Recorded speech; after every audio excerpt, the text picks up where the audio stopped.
Okay, now let's look at how we actually classify the climates, okay? And there's all kinds of ways, well, there's one main way that we do this, and you use the meteorological basis for the climate, meaning that you look at relationships between or similarities between the variables, and then wherever you find similarities, that's how you create these climate regions.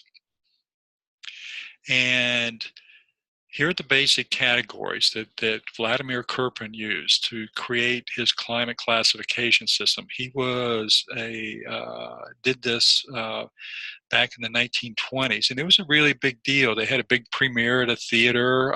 He had this up on the stage, and they parted the curtains, and everybody oohed and awed.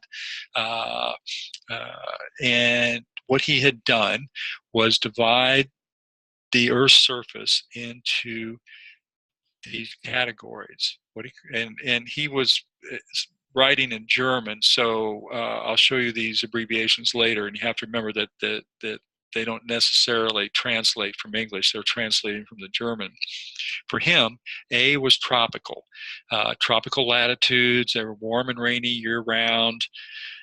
Then there was C, mesothermals. Mesothermal means middle. Okay, so that was climates that were in kind of between extremes. They didn't have a real high and didn't have a real low. Basically had a mild winter. Then there was D, the microthermal, which were in the mid to high latitudes. They had a cold winter, months under freezing. And then the polars, which are at the very highest latitudes in the polar regions, which were cold year round and no true summer. And then B, which were the dry, where you had permanent moisture deficits. Now, temperature doesn't play a role in this exactly. It's the lack of moisture. It's the aridness of the area that makes it dry. So it can be cold or it can be hot. And then later, they differentiated to create another category, what we called highland. And because you can have two areas that are at the same latitude, say in the tropics, and one is low elevation and one is up in the mountains, and the temperatures, even if they're the same latitude, are going to be different because of the change in elevation. Okay, so this is what it looks like. So anything, the blues are your A's. I'll go into so the first letter, the capital letter, is the main category, and the lowercase is the subcategory, if you will, and we'll get into those in the following slides.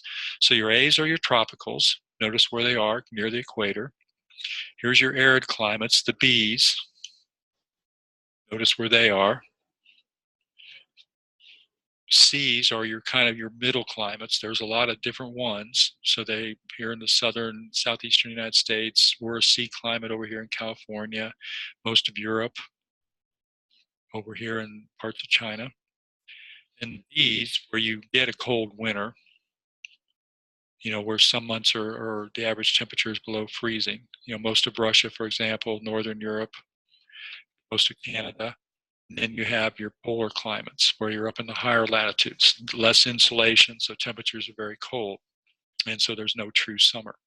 So that's your Kirpin climate classification system. This is, again, just another way to look at it.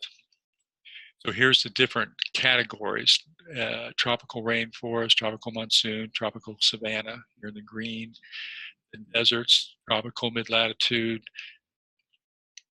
You have a very arid or semi-arid, your mesothermals, your microthermals, where you have subarctic, Arctic, and then continental humid and with hot summers and continental mild summers, and then your two polars, the tundra, and then the ice cap and ice sheets.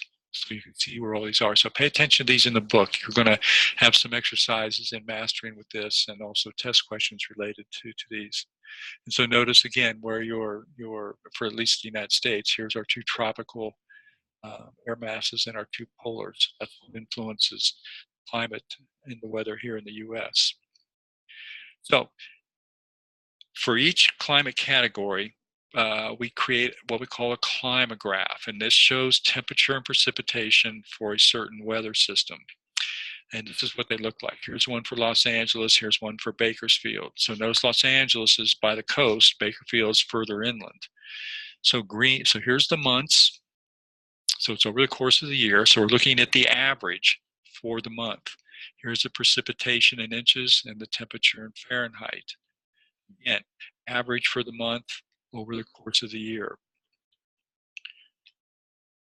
So we're in a C type of category, you know, the mesothermal ones.